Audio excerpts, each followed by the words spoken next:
एक महिला Tuscan villa के कब्रिस्तान में दफन है, जिसकी कब्र की जानकारी सार्वजनिक करने की किसी ने जहमत नहीं उठाई। असल में यह उपयुक्त ही है। मारी बौजा के जीवन काल में उनके बारे में बहुत कम लिखा गया, या उनके जीवन के बाद के 90 सालों में भी जो कुछ लिखा गया वो भी पूरी तरह सच नहीं था। उन्हें कॉन्फेडरेसी में सबसे सुंदर महिला कहा जाता था, लेकिन उन्हें गद्दार, धन की लालची, एक रूसी गहना चोर, एक गणिका भी कहा गया।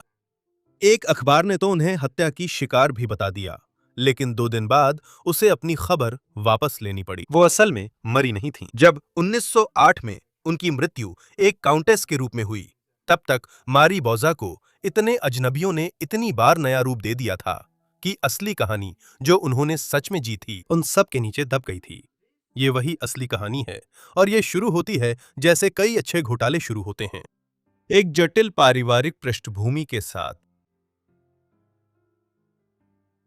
मारी बौजा का जन्म दिसंबर 1846 में कोलंबिया, दक्षिण कैरोलिना में हुआ था। हालांकि बाद के जीवनीकारों ने उनके जन्म वर्ष को भी गलत तरीके से प्रस्तुत किया। उनकी मां अमेलिया सीज फिलाडेल्फिया के कांस्टेबल की बेटी थीं, जो उस समय तक पहले ही एक ऐसे आदमी से शादी कर चुकी थीं जो मर रहा था और जिससे उन्होंने केवल दया के कारण शादी की थी। उनके बीमार पति की अगले दिन मौत हो गई थी। उनके दूसरे पति पीटर बर्टन दक्षिण कैरोलिना के एक उम्रदराज व्यापारी थे, जिनकी अचानक दौरे से मौत हो गई जब अमेलिया मैरी को गर्भ में लिए हुए थीं। तीसरे पति डेविड बाउजा वही हैं जिन्होंने मैरी को उसका उपनाम दिया। दुर्भाग्यवश उन्होंने 1850 में अपनी ही जान ले ली थी, जब अमेलिया चर्च में थीं। उनकी मृत्यु के साथ अमेलिया ने अब 3 पतियों को दफना दिया था।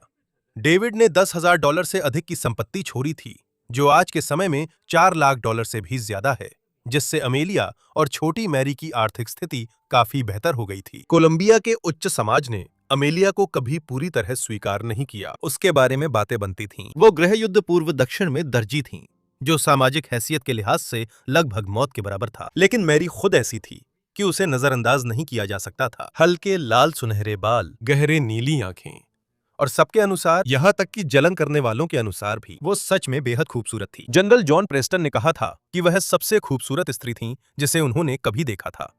मैरी चेस्टनट, जो सिविल वॉर की मशहूर डायरी लिखने वाली थीं, बूजर परिवार की प्रशंसक भी नहीं थीं, ने अनिच्छा से स्वीकार किया कि उसकी खूबसूरती से कोई भी इनकार नहीं कर सकता। वो नाजुक दक्षिणी सुंदरी वाली रूढ़ छवि जैसी बिल्कुल नहीं थीं। अपनी मां के जैकब फिसा से 1852 में पुनः विवाह के बाद मारी एक सुख सुविधाओं वाले घर में पली बढ़ीं, और उनके समर्पित सौतेले पिता ने यह सुनिश्चित किया कि उन्हें बेहतरीन शिक्षा मिले। 1863 में पढ़ाई के लिए पेरिस भेजे गए, जहां वे फ्रांसीसी संस्कृति से प्यार कर बैठीं। वो घर लौटने पर खुद को मैरी की बजाय मारी कहने लगीं, सिर्फ इसलिए क्योंकि उन्हें ये नाम ज्यादा पसंद था। फिर वह कोलंबिया लौटीं और सुसंस्कृत, आत्मविश्वासी और पूरी तरह स्वतंत्र व्यक्तित्व की मालिक थीं। वह घुड़सवारी, बंदूक चलाती थीं और समाज की अपेक्षाओं की परवाह नहीं करती थीं।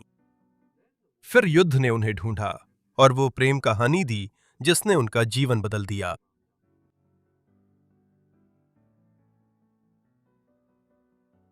युद्ध के पहले कुछ वर्षों तक मारी कागजों पर एक अच्छी कन्फेडरेट बेटी थीं। उन्होंने कोलंबिया के अस्पताल में घायल सैनिकों की सेवा कर उनका मनोबल बढ़ाया। लेकिन उनकी मां की वफादारियां अलग थीं, जो गुप्त रूप से शहर के बाहर कैंप सॉर्गम में रखे गए यूनियन कैदियों की मदद करती थीं। इसी काम के दौरान मैरी की मुलाकात एक व्यक्ति से हुई जिसने सब कुछ बदल दिया। उनका नाम सैमुअल डब्ल्यू प्रेस्टन था। वह एक यूनियन नौसेना के लेफ्टिनेंट थे, जिन्हें कोलंबिया में ही युद्धबंदी बना लिया गया था। कैदियों की देखभाल में मदद करते हुए मैरी की उस आकर्षक नौजवान से मुलाकात हुई और दोनों गहरे प्यार में पड़ गए। उनका प्यार इतना गहरा था, जैसे ही वो सेना से निकलेगा वे शादी करेंगे। एक पल के लिए भविष्य निश्चित सा लग रहा था, फिर भी वो भविष्य युद्ध से बच नहीं सका। सैमुअल कैदी अदला बदली में रिहा होकर फिर लड़ाई में लौट आया। दुख की बात है कि जनवरी 1865 में फोर्ट फिशर में उसकी मौत हो गई। जब ये खबर मैरी तक पहुंची, उसके अंदर कुछ हमेशा के लिए बदल गया। दक्षिणी परिसंघ के प्रति उसकी बची खुची निष्ठा भी उसके साथ चली गई। अब वह पूरी तरह से अपनी मां की तरह हो गई थी। अब वह यूनियन के पक्ष में थी, पूरी तरह से।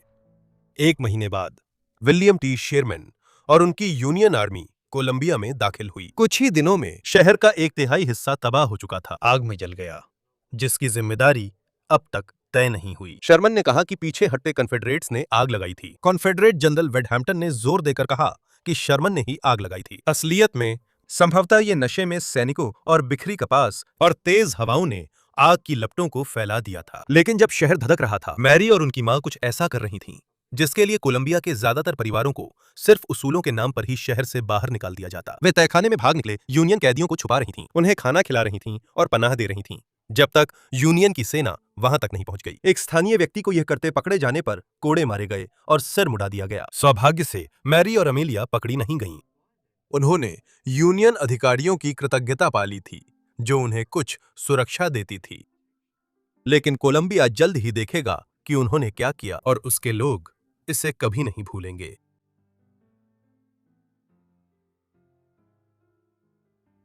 अमेलिया को हिसाब समझती थी। अगर वे रुकतीं, तो उस शहर में दुश्मन की मदद करने वाली महिलाओं में गिनी जातीं। शेरमैन की सेना आगे बढ़ी तो अमेलिया ने मैरी, उसकी सौतेली बहन एथेलिंड और उनकी नर्स को साथ लिया और वे यूनियन के काफिले के साथ निकल गईं। और वे उसके पीछे नहीं चल रही थीं। जनरल ओलिवर हॉवर्ड ने उनके लिए बग्घी का इंतजाम किया और उन्हें अपने स्टाफ के पास ही रखा, क्योंकि वे ठीक ठीक जानते थे कि उत्तर की सड़कें कितनी खराब होने वाली थीं। ये कहानी का वो हिस्सा है जहां किंवदंती सच से आगे बढ़ती है। तो चलिए सच्चाई को साफ साफ बता देते हैं। दशकों से लोकप्रिय इतिहास ये दावा करते आए हैं कि मैरी यूनियन जनरल जडसन किलपैट्रिक के शिविर पर हुए कन्फेडरेट घुड़सवार हमले में फंस गई थीं और कथित तौर पर आधे कपड़ों में जंगल की ओर भागीं। किलपैट्रिक खुद कमीज और अंडरवेयर में ही भागे थे।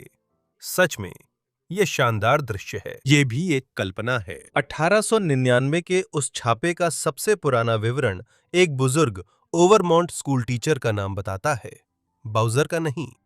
1899 और अभियान के 1956 के एक बहुत पढ़े जाने वाले इतिहास के बीच कहीं कहानीकारों ने बुजुर्ग टीचर की जगह 20 साल की खूबसूरत लड़की को रखा, ताकि कहानी और दिलचस्प हो जाए। हर गंभीर इतिहासकार जो तब से प्राथमिक स्रोतों पर वापस गया है, इस बात से सहमत है कि मैरी उस कैंप के आसपास भी नहीं थी। उसकी यात्रा इतनी नाटकीय थी कि उस पर एक मनगढ़ंत प्रेम कहानी जोड़ने की जरूरत नहीं थी। मार्च 1865 तक वे विल्मिंगटन पहुंच चुके थे, फिर फिलाडेल्फिया और आखिरकार न्यूयॉर्क। और उत्तर ने गद्दारों को आते हुए नहीं देखा, उसने नायिकाओं को देखा। यूनियन लीग क्लब ने परिवार को बसने में मदद के लिए $10,000 दिए। 30 से अधिक यूनियन अधिकारियों ने उनके साहस की सराहना करते हुए बयान पर हस्ताक्षर किए। शर्मन ने अपनी आत्मकथा में उनका उल्लेख किया। अधिकांश लोगों के लिए वह एक असाधारण कहानी का अंत होता, लेकिन मैरी के लिए यह तो बस शुरुआत थी।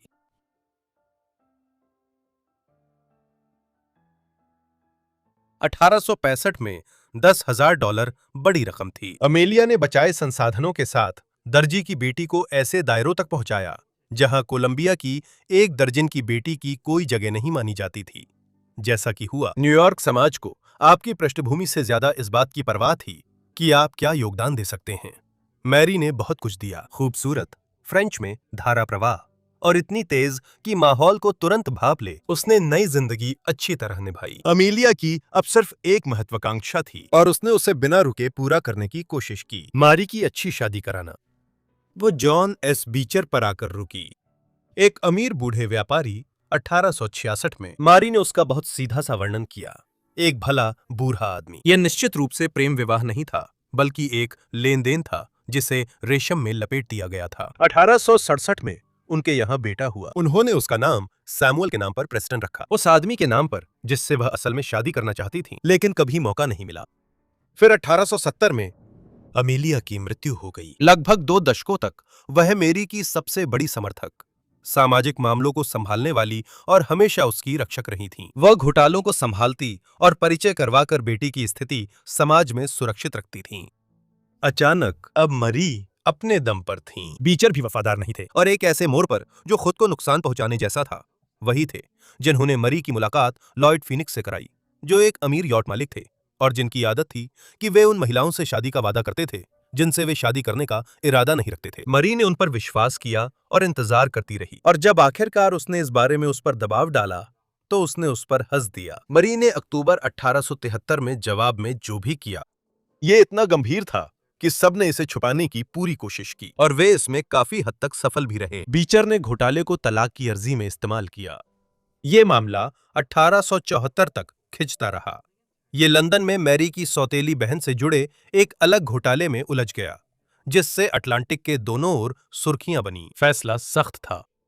मैरी को व्यभिचारी घोषित किया गया, जबकि बीचर ने बेटे को अपने पास रखा। उसे भरण पोषण मिला और न्यूयॉर्क के कानून अनुसार उसके जीवित रहते वह दोबारा शादी नहीं कर सकती थी। अब न्यूयॉर्क में उसके लिए कुछ नहीं बचा था, लेकिन पेरिस ने अभी तक उससे मुलाकात भी नहीं की थी।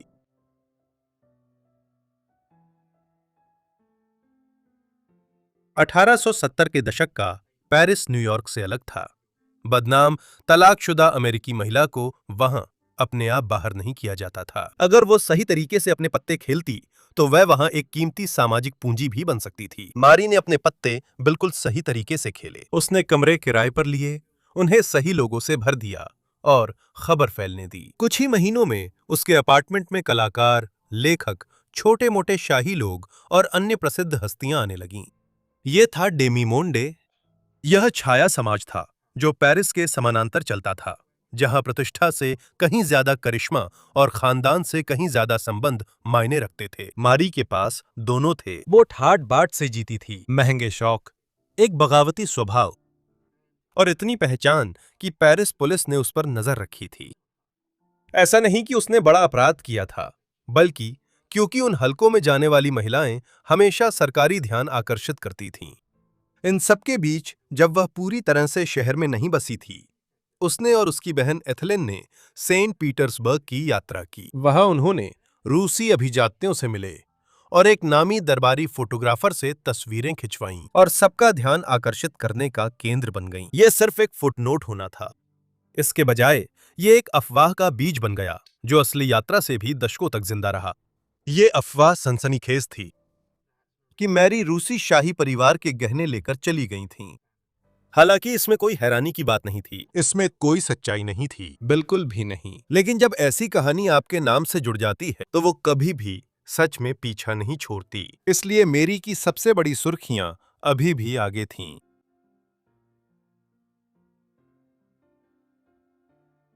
लंदन में 1875 की शरद ऋतु में वो उस आदमी से मिली जिसने उसे न्यूयॉर्क से न मिली चीज दी, एक ऐसा खिताब जिसे अफवाहें भी नहीं छीन सकीं।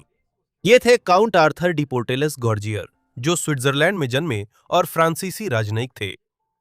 लगभग उनकी उम्र के थे और हर किसी के अनुसार एक असली जेंटलमैन थे, जो बीचर और लॉयड फिनिक्स के बाद शायद थोड़ा संदिग्ध सा लगता होगा। इसमें एक अजीब छोटी दुनिया जैसा संयोग था।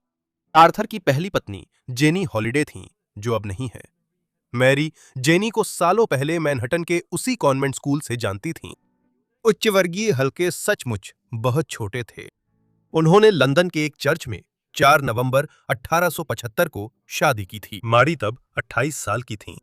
आर्थर उस समय 31 साल के थे। क्योंकि तलाक तकनीकी रूप से उसे बीचर के जीवित रहते दोबारा शादी से रोकता था, उन्होंने अगले वसंत में बाल्टीमोर में फिर से शादी की, इस बार बीचर की मंजूरी सहित। बस इसे अमेरिकी कानून के तहत पूरी तरह वैध बनाना है। एक ही वैवाहिक रिश्ते के लिए 2 शादियां। मैरी को बहुत संभल कर चलना पड़ता था जब वो उस दुनिया में कदम रख रही थी जिसके लिए उसने सालों संघर्ष किया। और बस ऐसे ही जिस लड़की को उसके शहर ने गद्दार कहा था, वो अब काउंटेस बन गई। जहां एक उपाधि हैसियत बदल सकती थी, ये उसके अतीत को मिटा नहीं सकती थी और उसकी बदनामी जारी रहने वाली थी।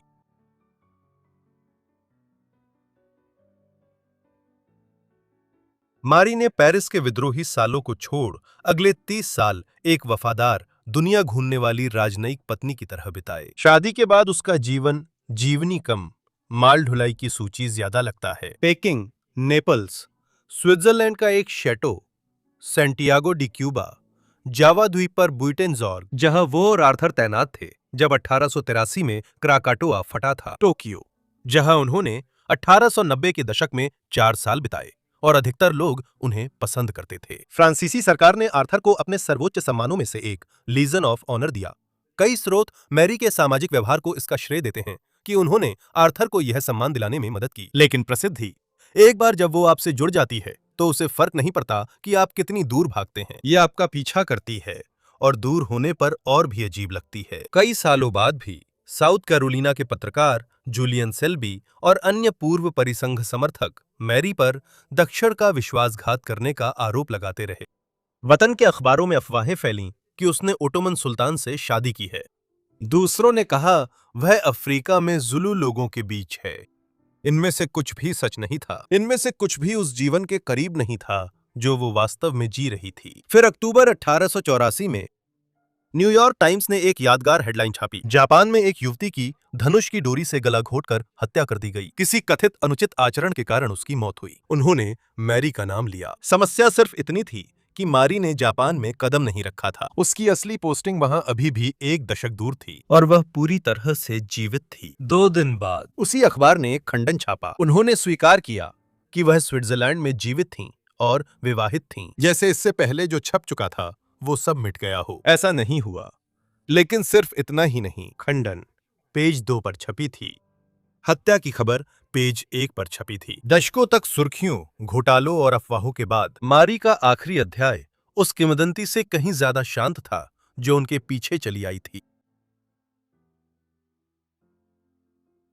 उन्होंने इटली में फ्लोरेंस के बाहर 25 कमरों वाले विला में आखिरी सालों बिताया, जहां से कैथेड्रल साफ दिखता था।